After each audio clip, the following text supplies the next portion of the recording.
नमस्कार मंडळी, वर्षाज फूड डायरीजमध्ये आपलं स्वागत आहे.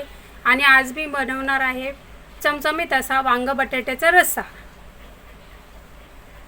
आणि यासाठी लागणारं साहित्य आहे: एक कांदा मी बारीक कापून घेतलाय, एक टोमॅटो घेतलाय, कोथिंबीर, कढीपत्ता, शेंगदाण्याचा कूट घेतलाय, अद्रक लसूणची पेस्ट आणि मीठ. यासाठी लागणारे मसाले आहेत: हळद पावडर, सुके धण्याची पावडर, लाल मिरची पावडर, जीरा आणि मोहरी. गरम मसाला असेल तर तोही घेऊ शकता. आणि तेल.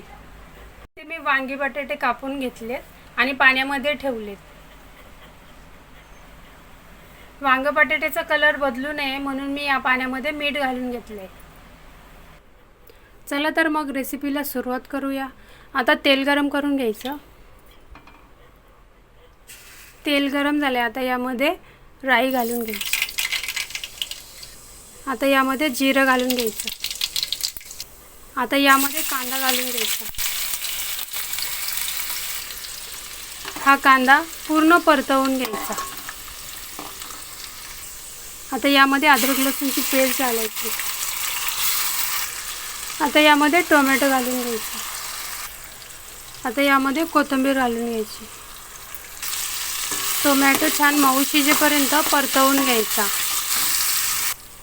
टोमॅटो छान शिजवून झाले. आता यामध्ये हळद घालून घ्यायची. यामध्ये मिरची पावडर घालायची.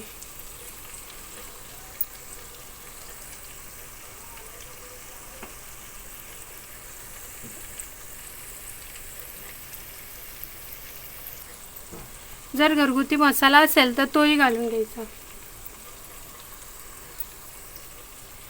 सुका धने पावडर 1 चमचा. गरम मसाला असेल तर तोही घालायचा. आता हे चांगलं परतवून घ्यायचं. आता यामध्ये मीठ घालून घ्यायचं.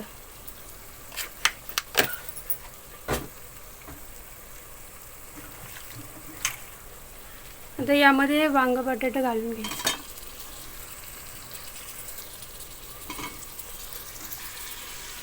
हे वांग बटाटा पूर्ण मसाल्यामध्ये मिक्स करून घ्यायचं. आता भाजी छान परतवून झाली आपली. आता यामध्ये शेंगदाण्याचा कूट घालायचा. आता हे पूर्ण मिक्स करून घ्यायचं. आता यामध्ये हवं असेल तेवढं पाणी घालून घ्यायचं. आता याला छान उकळी आल्यावरती स्लो गॅस करून झाकून ठेवायचं. आता याला उकळी आली. याला 15 ते 20 मिनिटं झाकण ठेवून स्लो गॅस करून ठेवायचं. 15 ते 20 मिनिटानंतर तयार आहे आपला वांगा बटाट्याचा रस्सा. रेसिपी आवडली असेल तर लाईक करा, शेअर करा आणि सबस्क्राईब करा.